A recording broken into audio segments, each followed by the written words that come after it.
Have you ever imagined suddenly discovering that the entire life you've built with the person who swore to love you forever was nothing but a lie? I'm Margaret Collins, I'm 60 years old, and I never thought I'd one day stand in front of a camera, opening my heart to share something so painful and intimate. But what I've experienced isn't just my story. It could also be the story of many Christian women who, like me, believed in marriage, fidelity, and the promise that God would be at the center of everything. It was an ordinary afternoon, the kind where routine seems harmless. I was fiddling with my computer, organizing some folders, when a file with a strange name caught my eye. Curious, I clicked on it, and in that instant, in less than 3 seconds, my heart sank. The image that appeared before my eyes was impossible to forget. It was my husband. But he wasn't alone. The shock paralyzed me. My hands trembled, my breath became shallow, and a deep ache gripped my chest. Have you ever been there? That moment when the ground opens up and everything you knew crumbles?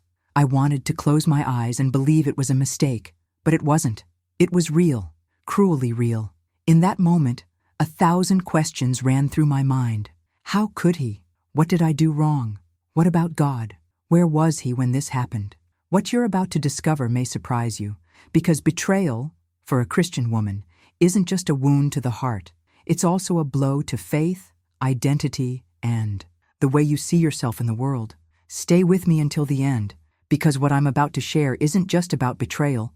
It's about judgment, silence, and the painful feeling of being invisible, even to those who should support you. My story begins with that click, but what happened next was something I couldn't even imagine in my worst nightmares. It all started with a simple click on my computer, and within seconds, my life changed forever. It was as if time had slowed down, yet at the same time, everything was happening too fast for me to react. I remember the sound of my own heart pounding in my ears, the heat rising in my face, and the desperate urge to close my eyes and make it all disappear. But it didn't. The image remained there, frozen on the screen, showing me a hidden truth I never could have imagined. The impact was so profound that, for a few seconds, I forgot to breathe. That video wasn't just proof of betrayal. It was the collapse of years of trust, of late-night conversations, of prayers said side by side. It was as if someone had suddenly pulled an invisible thread, and the entire tapestry of my life had unraveled before my eyes. This wasn't just emotional pain. It was a rupture in my very identity. I wondered who I was in that moment, because the woman who believed in the security of her home seemed to have disappeared. While my hands still trembled, I began to remember small details, things I hadn't previously interpreted as signs. I saw behind the scenes of my memory, the unexplained absences, the distant looks, the cold responses. It was as if the puzzle was finally coming together, and each piece fitting together revealed something even more painful. The transformation that began in that moment wasn't my choice. It was imposed by a reality that forced me to face not only his betrayal, but also the decisions I would have to make from then on. The truth is, betrayal isn't just about physical infidelity. It's about broken promises, the death of dreams, and how trust, once destroyed, rarely returns. I felt like someone suddenly in the middle of a storm without an umbrella, trying to understand where that dark sky came from. Now I want to delve even deeper into this subject, because what I found in that file wasn't just a forbidden intimate scene. It was the opening of a door to revelations that would forever change the way I viewed my marriage, my faith, and myself. Before that day, my life seemed to follow a calm and predictable path. I had been married for 35 years, a marriage built on Christian principles, with daily prayers, Sundays at church, and the certainty that God was at the center of everything. We had 2 grown children, each following their own path, and a home that was always a gathering place for family dinners, laughter, and stories that never lost their charm. I prided myself on being that present wife, who knew every detail of her husband, every expression on his face, every pause in his breath. That betrayed his mood, or at least I believed I did. Our routine was simple, yet rich in meaning. We drank coffee together every morning, discussing the previous Sunday's sermon or a verse we'd read in devotional. There was a sense of stability, as if nothing could break what we'd built. Behind the scenes, of course, there were always small disagreements, adjustments to our coexistence, but nothing that seemed to threaten the solid structure I thought we had. It's curious how the mind creates a filter, choosing to see only what confirms the image you want to maintain. I lived with the mindset that marriage is a journey of sacrifices and daily decisions. Decisions to love even when it's not easy, to forgive small flaws, to believe in the best in the other person. And in a way, this belief made me ignore signs that, today, seem obvious. There were nights when he said he was too tired to talk, work trips that suddenly arose, a certain distance that I interpreted as normal phases of life as a couple. I never considered there might be a hidden truth behind these behaviors. The impact of remembering this now is like watching an old movie and noticing details that previously went unnoticed. You start to question yourself, how many of my certainties were real, and how many were just constructs to maintain my peace. I believed that trust was the strongest foundation between us, and perhaps that's why the shock was so intense.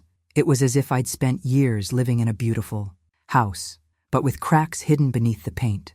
And the strangest thing is that even with everything I discovered later, there's still a part of me that looks back fondly on that past, because it represented the woman I was before everything fell apart. A woman who believed that love and faith were enough to weather any storm. But as I would learn, storms have the power to reveal far more than they destroy. And this revelation was just the beginning of a change I never could have foreseen, but one that was already about to intensify. I saw myself as a devoted, faithful wife, deeply committed to the vow I made at the altar. For me, marriage wasn't just a contract between two people, but a sacred covenant, sealed before God and upheld by principles I took very seriously. I believe part of this mindset stemmed from my upbringing, in a family where a given word carried weight, where promises were never broken, and where love was built day by day, not as a fickle thing, but as a conscious choice. So when I said, in sickness and in health, in joy and in sorrow, until death do us part, I knew exactly what I was committing to, and I lived by it. Being a wife, for me, went far beyond taking care of the house or being there for him in the good times. I saw it as my mission to be by his side on difficult days, to offer support when things weren't going well at work, to pray for him when I realized something was wrong, even if he didn't want to talk about it. I was the one who believed in the power of prayer together, the strength of a silent embrace, and the importance of keeping the flame of respect alive. Deep down, I was proud of this attitude, as if it were a seal of someone who understood the true meaning of surrender. Perhaps that's why the betrayal hit me so deeply. It wasn't just about him breaking a pact, but about the shattering of the woman I believed myself to be. I'd always seen the marriage vow as unbreakable, and in a way, this belief shielded me from imagining anything else. It was like living in a glass house, admiring its transparency, but not realizing how fragile it truly was. This vision shaped my decisions, my behavior, and even my expectations. I believed that if I gave my best, if I was faithful, understanding, and loving, I would naturally receive the same in return. This was the logic that sustained my trust. But life, with its ability to reveal hidden truths at the most unlikely moments, showed that dedication and loyalty are not always enough to guarantee reciprocity. And when this reality sets in, transformation isn't optional. It's like being forced through a door you never wanted to open, but once opened, it can't be closed. At that moment, I didn't know it yet, but I was about to embark on a journey that would force me to revisit who I was, what I believed, and what the true meaning of love and fidelity was. When I reflect on everything I've experienced and how much my story connects with that of so many other women, I realize that sharing this here is not only a way to vent, but also a way for others to find strength, hope, and clarity amid their own storms. It's as if every word I say has the potential to reach someone who, at this very moment, is feeling alone, lost, or unsure of what decision to make. And that's why, if this topic resonates with you, if this conversation is somehow touching your heart or opening your eyes to something important, I want to ask you to subscribe to the channel. It's not just about following my journey, but about creating a community where stories like mine can be told, heard, and respected. Your participation here is what makes this space grow and reach more people who need to hear that they are not alone. When you subscribe, interact, and share what touched you most, you help keep this exchange of experiences alive and allow more women to find words of courage and transformation. And, in a very real way, this also gives me the strength to continue bringing content that delves deep into the behind-the-scenes of human emotions, into the hidden truth that often hides behind smiles, and into the revelations that only come when we decide to face reality. Because ultimately, each story told here is a link in this invisible chain of support and empathy.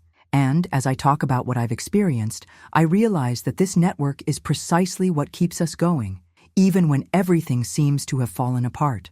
This connection, so silent yet so powerful, is an essential part of my journey, and it will also guide the next step of my journey. It was a quiet afternoon, the kind where routine seems to follow its course unhurriedly. I was home alone, sitting in front of the computer, reviewing some documents and organizing old folders. The sun streamed in through the window, creating an almost cozy atmosphere, and everything indicated it would be just another ordinary day. Until, among familiar files and names, a title caught my eye. It wasn't something I remembered saving, nor did it seem to fit with what we usually kept there. There was something strange about that name, as if it carried a weight I couldn't explain. For a moment, I stood there, staring at that file like someone staring at an unfamiliar door. Part of me wanted to ignore it and continue my work, but another part, driven by a mixture of curiosity and unease, decided to click. That was the moment that, unbeknownst to me, divided my life into before and after. The seek-so screen loaded, and within seconds, the image formed before me. It was too clear to leave any doubt, and what I saw was like feeling the ground open beneath my feet. There was my husband, the man I'd shared decades of my life with, but he wasn't alone. There was another woman, an intimate, private scene that should never have existed, and now it was before my eyes, tearing apart my reality. I felt my entire body react uncontrollably, cold hands, shallow breathing, a knot in my stomach that prevented me from thinking clearly. It was as if all the air had been sucked from the room. The impact was immediate, but the realization came in waves, each more painful than the last. It wasn't just about what I was seeing. It was about everything it represented. The lies, the secrets, the hidden truth that was now cruelly revealed. My thoughts became jumbled. Images from the past began to surface, and I found myself revisiting conversations, trips, glances. How had I not noticed before? How many times had his silence carried this shadow? In that moment, I realized I was facing something much bigger than a simple betrayal. I was facing the end of an entire version of my story, and this realization would be just the first step towards seeing everything that was yet to surface.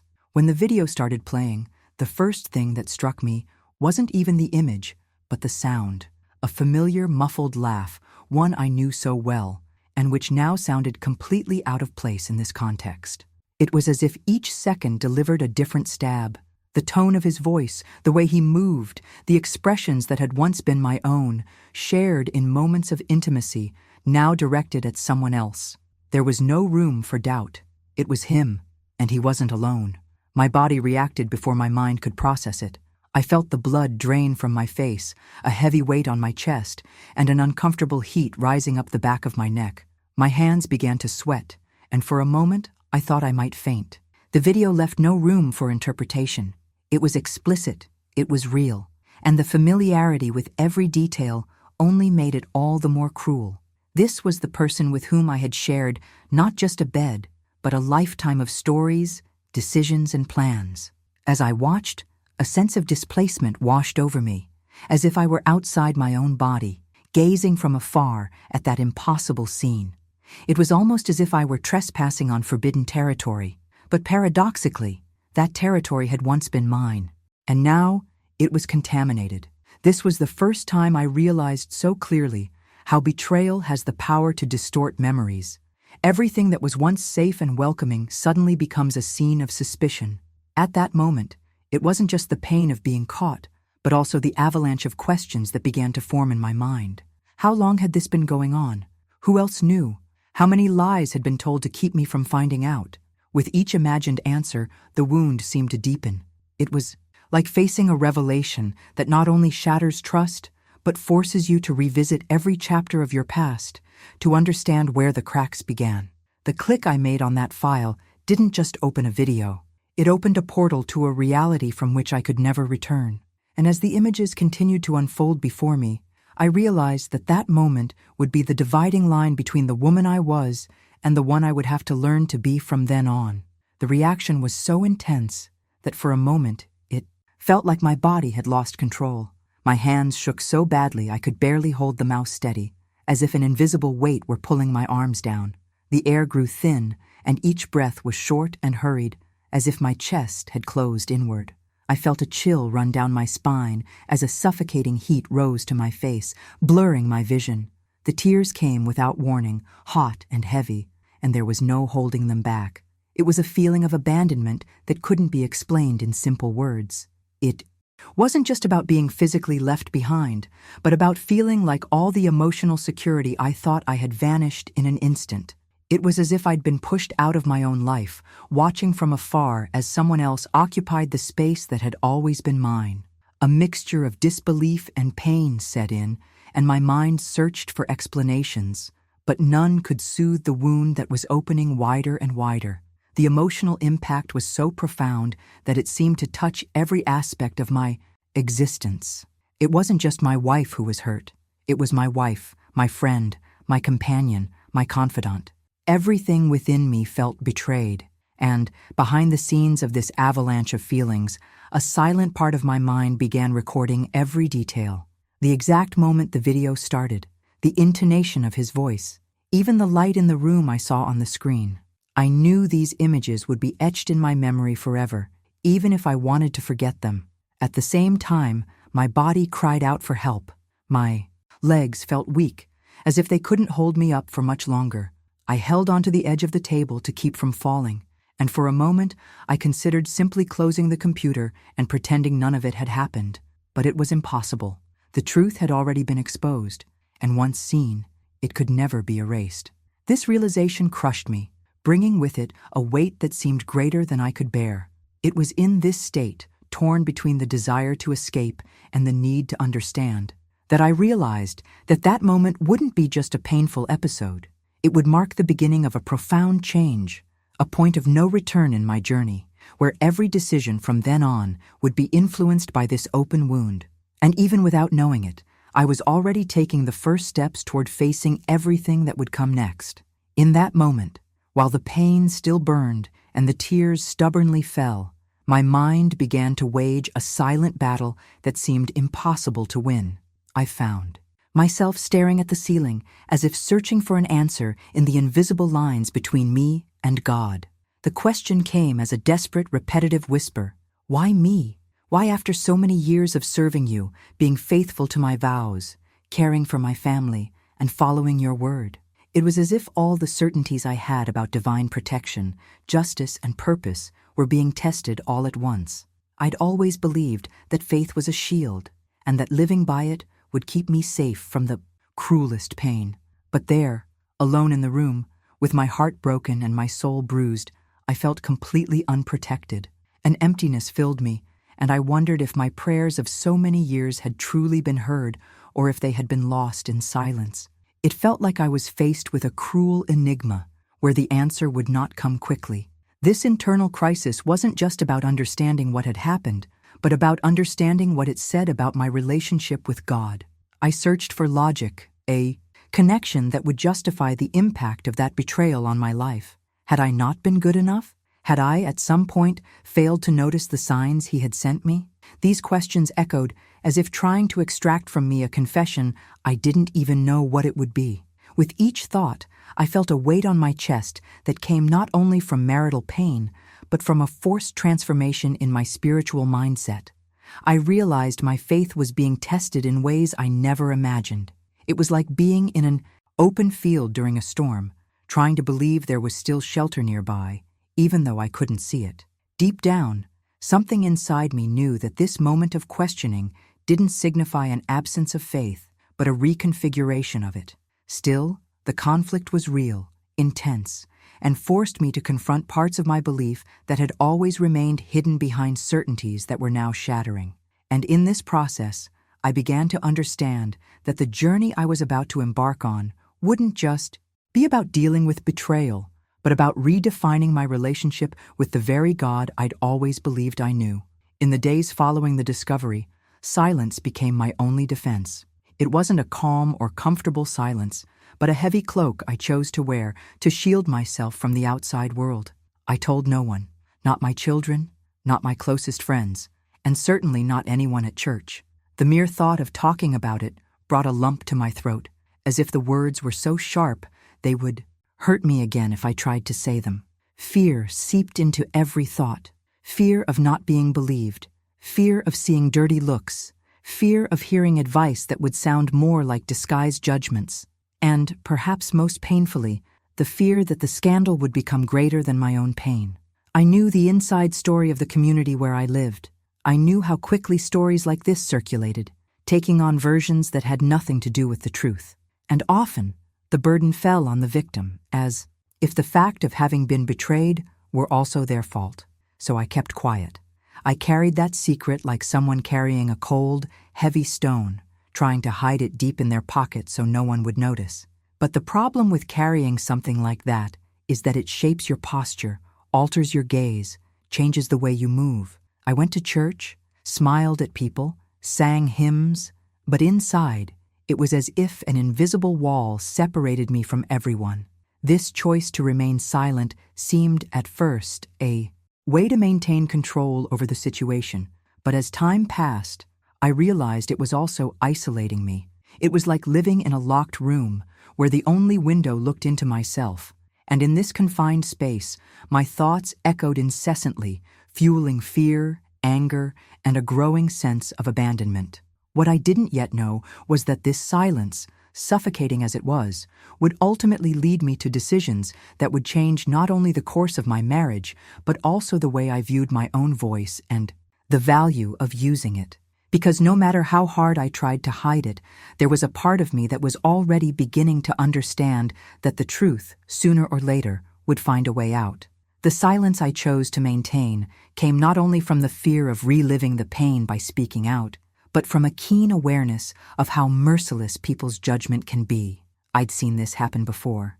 Women who, upon exposing the betrayal they suffered, ended up also bearing the burden of being blamed, veiled. Comments, looks that seemed to measure every gesture, insinuations about what must have been missing in the marriage for the husband to seek another. It was as if the victim were placed in the dock, forced to defend herself against something she didn't cause. These memories came to me like small cuts, and each one reinforced the feeling that keeping the situation secret was the only way to avoid a second wound, the one inflicted by the judgment of others. I knew the inner workings of my community, the way stories circulated in whispers and changed shape with each mouth that repeated them. I knew that if my pain became public, it would cease to be mine and become collective property, shaped by opinions, speculation, and distortions. This realization made me rethink not only what I wanted to reveal, but also my own mindset. I began to realize how, for years, we women have been conditioned to fear exposure, to protect the image of our marriage even when it's already crumbling. It's as if it's more acceptable to endure the lie in silence than to face the disapproval of those who, deep down, have never lived our story. The impact of this was even greater isolation. I became an expert at disguising myself. I smiled in the church hallways, greeted people as if nothing were wrong, but I carried a constant weight inside me. It was exhausting to live in this theater, where every gesture was calculated to avoid suspicion. At the same time, this daily performance was wearing me down, as if I were trying to hold a door against a storm that sooner or later would break it down. And while I maintained this fragile balance, trying to protect myself and somehow even his image, I didn't realize that this effort to avoid judgment also distanced me from something essential, the possibility of receiving true support. Because beyond what people might think, there was a hidden truth within me that was beginning to stir, begging to be heard, and that would soon manifest itself. When I finally decided to confront him, it wasn't a planned moment, but a need that overflowed. I could no longer bear the weight of the silence, and the truth seemed to hammer into my head with every passing second. I waited until we were alone, the sound of the door closing behind him sounding like the signal there was no turning back. My heart was pounding so hard it seemed to echo in the room, and for a moment I thought my voice wouldn't come out. But it did, firmly, almost, sharply, asking about what I had seen. He stood still, staring at me, as if calculating every word he was about to use. For a brief moment, I saw a trace of surprise in his eyes, but it was soon replaced by a strangely controlled expression. His first responses were laden with superficial apologies, like someone trying to minimize something that's impossible to minimize. "It wasn't how you think. It was a mistake. Nothing important." Phrases that sounded hollow and distant, incapable of touching the reality of what had happened. Deep down, I expected some sign of genuine remorse, but what I found was a coldness I'd never seen before. There was a barrier between us, as if he'd suddenly become a stranger. His posture was defensive, each justification more disconnected from the truth, almost as if he were trying to convince me I was exaggerating. The lack of emotion hurt as much as the betrayal itself, because it revealed that somewhere along our journey, he had already distanced himself from me long before that video existed. As he spoke, I realized his words weren't meant to mend the pain, but to protect himself. And this revelation hit me hard. There was no room for reconstruction where there was no transparency. With each attempt he made to smooth things over, I felt the distance grow wider. These weren't just excuses, they were clear signs that something deeper was broken. At that moment, I understood that this conversation wouldn't be the beginning of a reconciliation, but rather confirmation that what I'd seen wasn't an isolated slip-up. It was part of a hidden truth that was slowly beginning to reveal itself, and that would completely change the course of my life from then on. The nights that followed that conversation were long and silent, but not in the sense of tranquility. The silence was dense, almost suffocating, and mingled with the sound of my own rapid breathing. I lay in bed, but sleep wouldn't come. I stared at the ceiling, trying to find a fixed point that would pull me out of the whirlwind of thoughts. At times, anxiety made me get up and pace around the dark house as if searching for something that might restore my peace. It was in those early mornings that the video images would return without asking permission, mingling with old memories that had once been happy. Moments we'd shared together, trips, birthdays, candlelit conversations, now blended with that forbidden scene, creating a confusing and painful collage. I tried to push these memories away, but it was like trying to hold water in my hands. The more I tried, the more they slipped away. Amidst this insomnia, my instinctive reaction was to pray. I spent hours talking to God, asking for answers, trying to understand the meaning of it all. The prayers were intense, but also fragmented, as if my faith were trying to break through a dense fog. At times, I felt a slight relief, almost like a breath of hope, but soon the pain returned, reopening the wound. My mind wouldn't stop. I wondered about what he was doing at that moment, if he felt any remorse, if he understood the devastating impact he had caused. I also wondered about myself. How could I move forward? How could I prevent this wound from defining who I was from now on? These reflections turned into endless internal dialogues, and with each dawn, I felt more exhausted, as if I had lived through a battle while the rest of the world slept. It was a routine of sleepless nights, dragging days, and a constant feeling of being trapped in a cycle from which there was no apparent escape. And yet, deep down, something told me that this dark phase was part of a larger journey, one that was still unfolding and that would somehow take me to places I had never imagined. There came a point where the weight inside me was unbearable. I was tired of carrying that burden alone, and seeking pastoral counsel seemed the natural path. After all, the church had always been my refuge, the place where I believed I would find comfort, guidance, and words that would help me mend what was broken. I entered that pastor's office with my heart racing, but also with a glimmer of hope that finally someone would listen to me without reservation, without filters, and without judgment. At first he greeted me with a serene expression, and for a few minutes I felt safe to tell him everything. The words came with difficulty, but they did. I described the video, the conversation, the silence that followed, and the pain that kept me awake. He listened silently, only nodding occasionally, and I interpreted this as attentiveness. But as I began to express my suffering more deeply, I noticed a subtle shift in his gaze, as if, from that moment on, I had crossed an invisible line. The first responses were filled with familiar verses, but used in a way that sounded more like a demand than a care. They spoke of forgiveness, of maintaining a home, of the importance of not exposing the other's sin. I wasn't there to hear justifications that would soften the gravity of what had happened. I needed space to breathe, to understand my own decisions.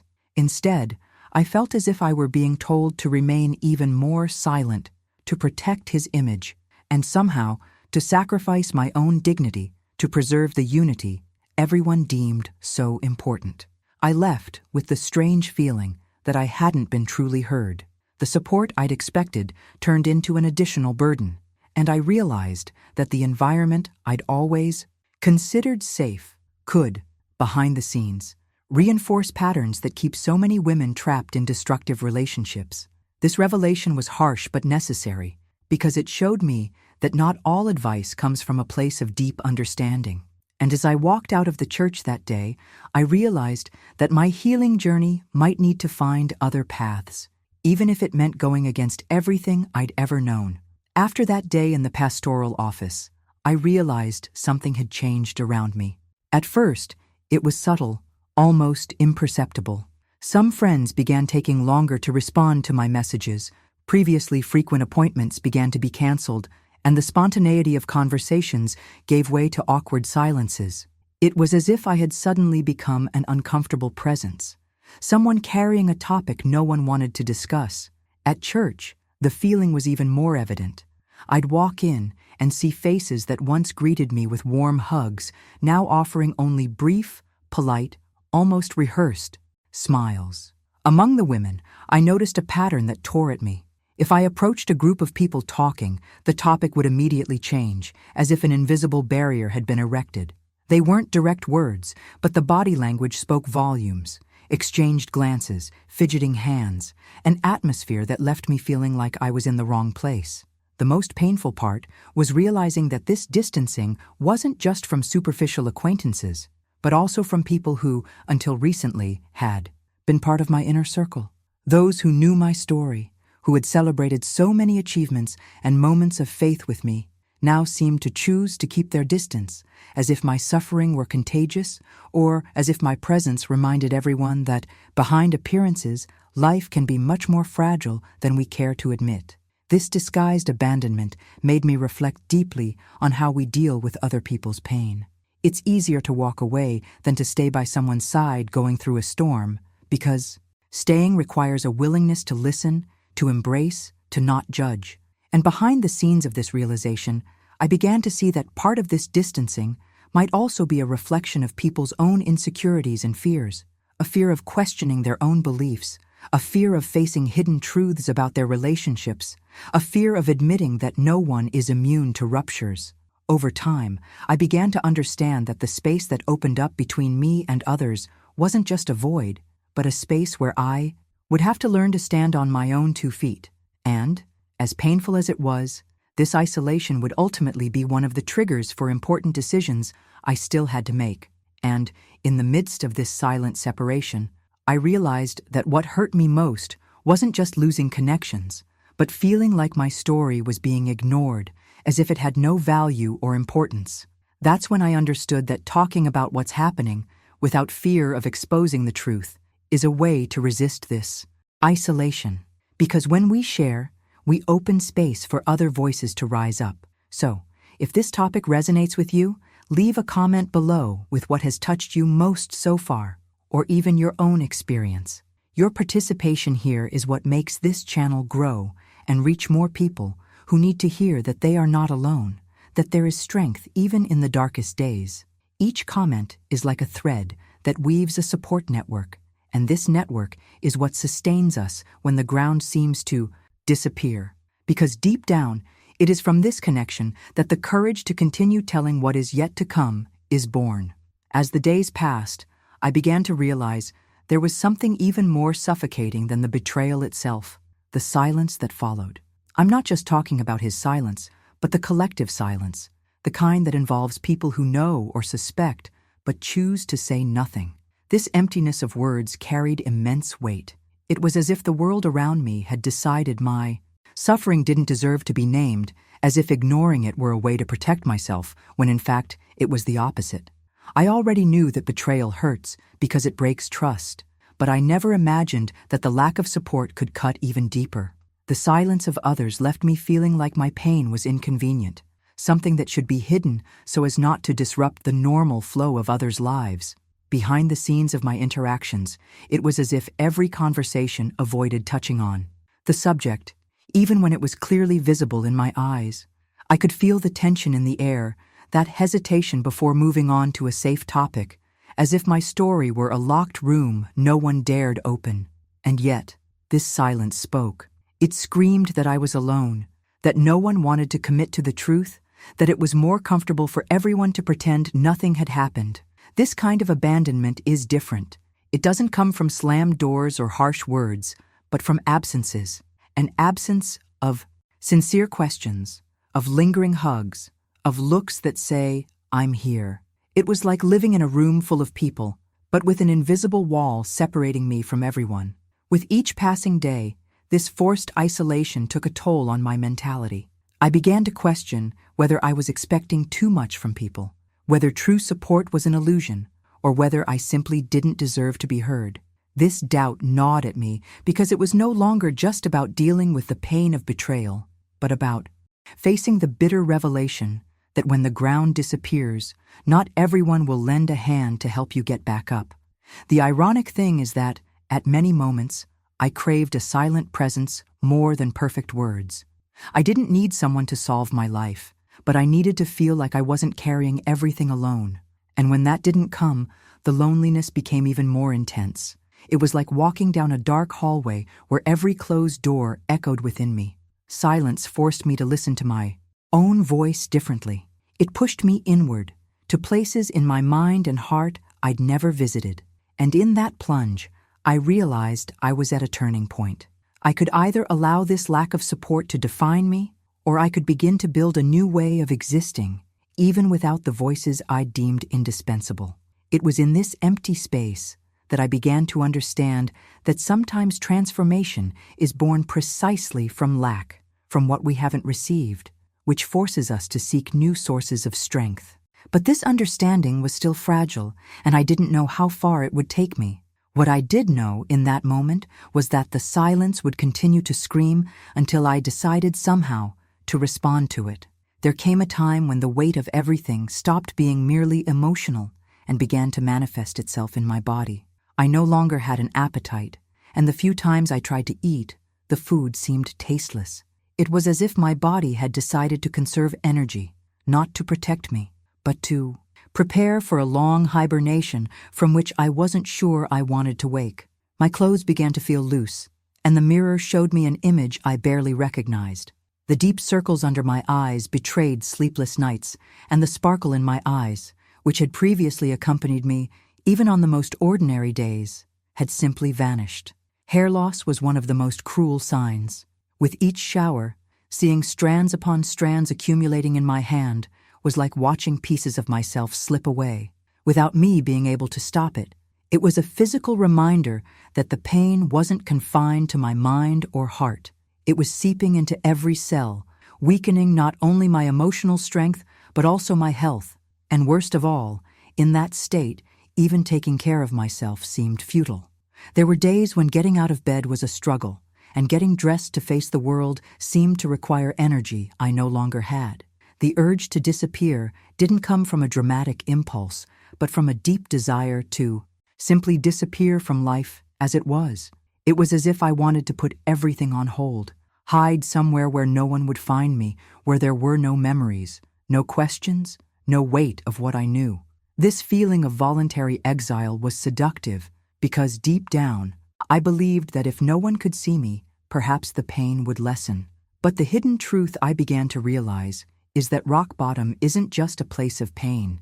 It's also a place of absolute silence, where there are no distractions to keep you from facing what's really happening. There, every thought echoes, every memory replays, every decision seems to have a multiplied impact. And, as impossible as it seemed at that stage, it was in this emptiness that seeds of transformation began to be planted, albeit timidly and almost imperceptibly. However, this initial awakening wasn't enough to pull me out. The bottom of the well, as suffocating as it is, has a strange way of holding those who reach it. Inertia, exhaustion, and fear combined to create a kind of invisible prison. I knew I needed to find a way up, but I still had no strength or direction. It was like being in total darkness, not knowing where the ladder was, but feeling that, somewhere, it existed. And that tiny spark of hope, even hidden beneath layers of pain, was beginning to show me that I wouldn't stay there forever. It was in the midst of this silent chaos, when I no longer knew whether to cry or simply stare at the ceiling, that something began to shift. It wasn't an abrupt shift, as if a light suddenly turned on and illuminated everything. It was more like a gentle breeze that, silently, began to enter through the crack in the window. I remember kneeling, without rehearsed words, without beautiful prayers, just with a broken heart before God. There was no hiding it. No mask of everything is fine could resist that moment. At first, my words were just loose fragments, bits of sentences broken by tears. I no longer had the strength to formulate elaborate requests. I could only say, "I don't know what to do. Help me." And it was in this raw simplicity that I began to feel something different. It wasn't an immediate answer with all the solutions I wanted, but a deep sense that, despite what I was going through, I wasn't alone. Total surrender came almost involuntarily.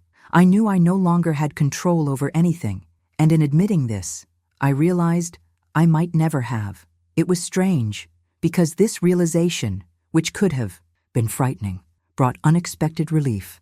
It was as if God were saying to me, "You don't need to hold the world in your own hands because it's already in mine." And suddenly, the suffocating pressure I carried in my chest began to give way to a lighter, albeit timid, breath. The request for direction wasn't like scheduling a meeting and expecting a completed to-do list. It was more of a cry for my steps, however small, to find meaning. I wanted strength, not to erase what had happened, but to continue living despite it. And in this silent dialogue, I realized that strength wasn't the absence of pain. It was the ability to not let it define me. This real encounter with God wasn't a spectacle. There was no background music or visible signs. It was intimate, profound, and, in a way, disconcerting, because it showed me a truth I'd been avoiding. Often, we need to be broken to discover what we're truly made of. And in the midst of this revelation, I felt something being stitched together inside me, as if He were gathering up every piece I'd thought lost and beginning to create something new from them. I didn't emerge from that moment with all the answers, but I did emerge with a sense that, however dark the road, there was a constant presence walking beside me. And this awareness began to shift not only my mindset, but also the way I viewed my own story. Because, for the first time in a long time, I began to believe that this journey wouldn't end at rock bottom, but would move on to a place where pain would no longer be the protagonist. After that true encounter with God, something inside me began to reorganize, albeit slowly and almost imperceptibly. It was as if a soft but firm voice told me that it wasn't enough to simply survive. I needed to choose to live, and that choice required courage. I knew it wouldn't be easy, because it meant shaking up structures that, however shaky, were still part of my emotional safety zone. But within me, there was a growing clarity that remaining in that relationship would be like trying to heal a wound by keeping the thorns stuck in it. It was at that point that I decided to walk away. Not out of anger, not as a thoughtless act, but as a conscious decision to preserve what little I had left of myself. I understood that to remain there would be to continue feeding a cycle that was consuming me from within. And even with fear, screaming and uncertainty about the future looming over me, I took that step. It was almost like jumping off a cliff, not knowing if there would be anything to hold me back, but with the faith that God had already prepared the ground. Seeking Christian therapy was another milestone. At first, I was wary of opening up about my darkest secrets to anyone, afraid of being judged or misunderstood again. But as I allowed my hidden truths to surface, I realized that this safe space was a bridge between my pain and my transformation. The sessions didn't erase what had happened, but they helped me understand that my identity wasn't defined by what I'd experienced. It was a process of rebuilding, brick by brick, where each inner revelation opened the door to a new perspective. Taking care of myself became a priority, no longer a luxury I put off. I started with small, almost timid gestures, like allowing myself to rest without guilt, eating something I truly enjoyed, or simply going for a walk and feeling the sun on my face. Simple things, but they reminded me that I was still here, that my body and mind needed care and attention. And curiously, this external care began to influence my mindset. I was understanding in practice that self-love isn't just a pretty idea. It's a daily, often silent decision not to abandon yourself. It wasn't a linear process. There were days when I felt strong, almost invincible, and others when the pain returned like an unexpected wave. But even on those days, I no longer saw myself as stuck at rock bottom. I was climbing, albeit slowly, and each step carried enormous weight on my journey. This new phase showed me that liberation isn't just about leaving something or someone behind. It's above all about finding yourself again. And as I continued on this path, I realized there was so much more to be revealed, because healing wasn't just in what I left behind, but in what I chose to embrace from then on. Starting to rebuild myself was like opening a box I'd kept for years, full of pieces of who I was before the storm. At first, it felt strange to think about simple things like hobbies, because my mind was still so used to survival mode that I almost felt guilty for seeking pleasure in anything. But little by little, I allowed life to present me with new ways of existing. I began experimenting with activities I'd never tried before, from small creative tasks to moments where I risked learning something completely new. It wasn't about being good at it, but about reminding myself that I could do something just because I enjoyed it, without pressure, without having to prove anything to anyone. Creating new friendship circles was another essential part of this journey. At first, it was challenging because I felt like everyone might look at me with the same silent judgment I'd already faced.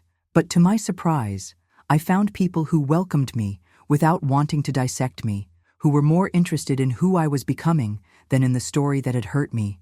They were light conversations, spontaneous, laughter and encounters that didn't necessarily have to be profound, but somehow genuinely touched my soul. It was then that I realized how much the energy around us shapes our mindset and how important it is to choose carefully who we let into that space. Learning to love myself again was perhaps the most challenging and, at the same time, most liberating part of this process. For a long time, my reflection in the mirror was merely a reminder of pain and loss. But little by little, I began to see beyond that.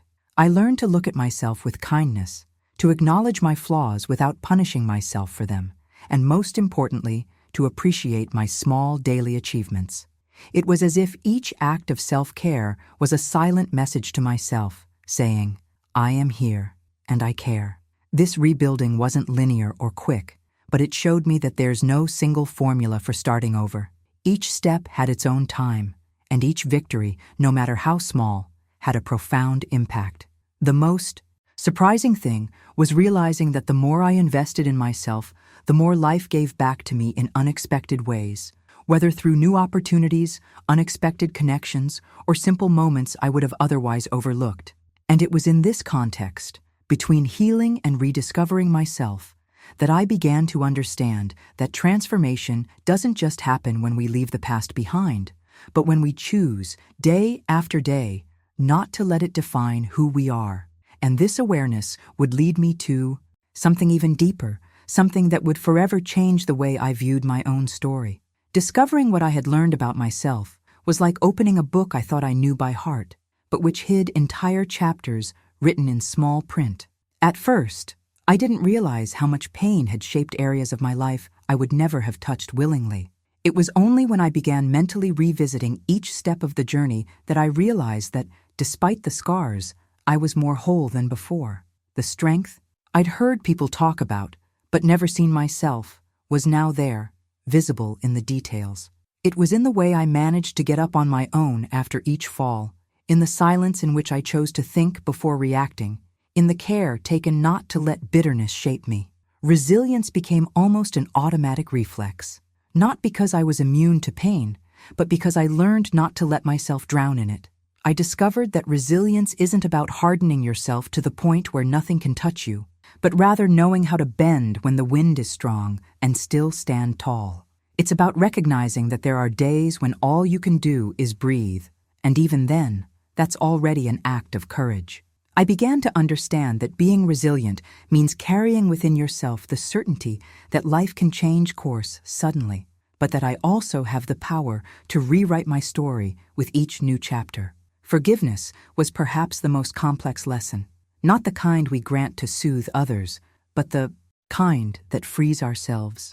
I needed to understand that forgiving doesn't mean allowing someone to continue hurting us, nor is it an invitation to trust again as if nothing had happened.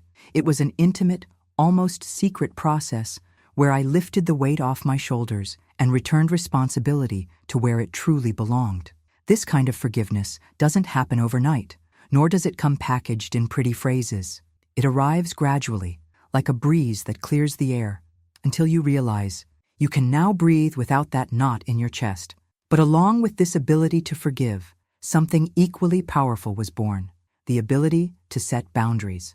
Before, I feared that setting boundaries would be synonymous with being cold, selfish, or even less Christian in the eyes of others. Today, I understand that boundaries are protective fences for my peace. They're not walls to keep love away, but gates that I can open or close as my emotional security allows. I've learned that it's not just about saying no to what hurts me, but also about saying yes to what makes me flourish. And to do so, I need the courage to stand up, even if my voice trembles, because no one will protect my peace if I don't do it myself. Looking at all this clearly made me realize that the most profound transformation came not from the moments I tried to appear strong, but from those when I admitted my vulnerability. It was when I cried without shame, when I confessed my deepest doubts to God, when I accepted help without feeling like I was failing. True strength lay there, in that unarmed place where I could be exactly who I was without masks. And deep down, I think this was the greatest revelation of this journey. I no longer needed to prove myself to anyone, not to him, not to the church, not to prying eyes, not even to myself. I just needed to live truthfully, choosing every day not to conform to other people's expectations. And it was in this newfound freedom that something began to blossom within me, a new way of seeing life, of perceiving relationships, and even of understanding my own worth. A realization that I knew was still only just beginning to unfold. And that's exactly what I need to say to every woman who, perhaps right now, is listening to my voice with a heavy heart and teary eyes. You are no less of a Christian for choosing to walk away from someone who destroys you. On the contrary, there is a quiet and deeply spiritual strength in recognizing when a relationship has ceased to be a place of love and has become a terrain of destruction. There is a love that doesn't hurt, and it begins with the way you treat yourself. How many of us, for years, have confused submission with self-denial, patience with tolerance of abuse, faith with conformity? The hidden truth that no one has taught us is that God never asked us to remain in places that kill our essence. It's not a sin to protect your soul, care for your body, and preserve your peace. It's not selfish to distance yourself from someone who insists on crossing the boundaries you need to maintain to stay healthy. And make no mistake, distancing yourself isn't a lack of forgiveness. It's a consequence of self-love combined with wisdom. It's the conscious decision to no longer hand over your emotions and your future to someone who has already shown they don't know how to care for the present. This doesn't diminish your spirituality. It doesn't take away your faith. It doesn't extinguish your light. On the contrary, this decision is often the gateway to a transformation you can't even imagine how profound it can be. I know there's a cultural, emotional, and even religious burden that makes us question whether we're doing the right thing or following what God expects. But let me tell you something I learned behind the scenes of my own pain. God doesn't measure your holiness by your ability to endure what destroys you. He looks at your courage to obey what He whispers within you, even when it means going against what others think. And believe me, this courage is one of the purest forms of worship. Maybe you fear the reactions. I did too. People will talk. They will create versions. They will distort the story to fit their narrative. But in the end, what really matters is what you know about yourself and what God knows. And He knows every tear, every choked prayer, every sleepless night. He knows that your decision was not born of pride or coldness, but of a genuine love for living the life He dreamed for you, free, whole, and purposeful. There will be those who try to convince you that enduring is nobler than leaving.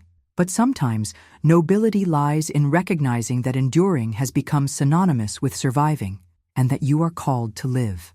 And living fully demands difficult choices, the kind that demand not only faith, but also steadfastness.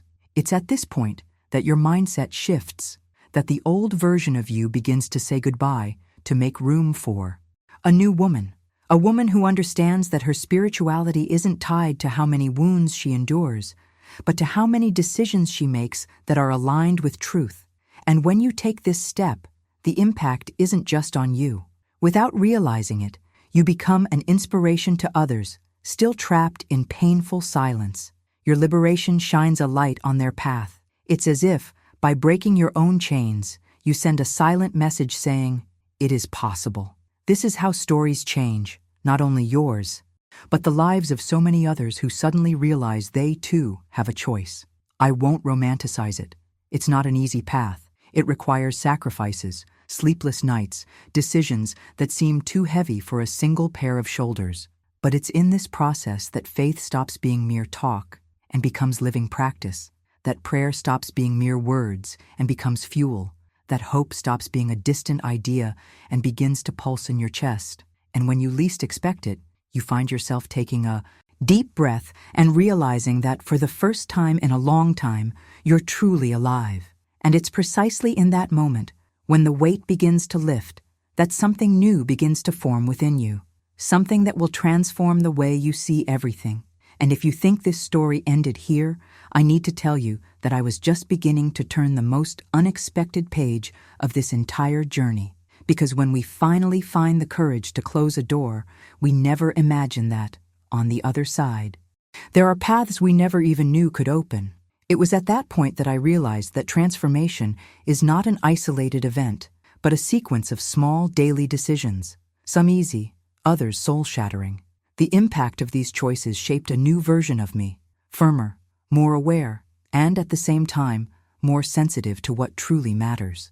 The hidden truth no one told me is that, after the storm, the silence that arrives is not empty. It is space, space to create, to dream, to believe again. And when we learn to fill this space with what strengthens us, everything changes. Our mindset expands, our vision of the future is renewed, and even the past begins to lose its power to bind us. It's as if each scar becomes a map, pointing to where we should never return. And that's why, if this story touched your heart, share this video so other women know they're not alone. Leave a comment with the phrase, "I choose to live," so we can pray together, so this network of strength and hope grows even more and reaches those who need a breath of courage today. Because what came next, I confess, was even more surprising, something that completely changed the way I saw not only my story, but the purpose of everything I've experienced so far, and that's what I need to tell you now.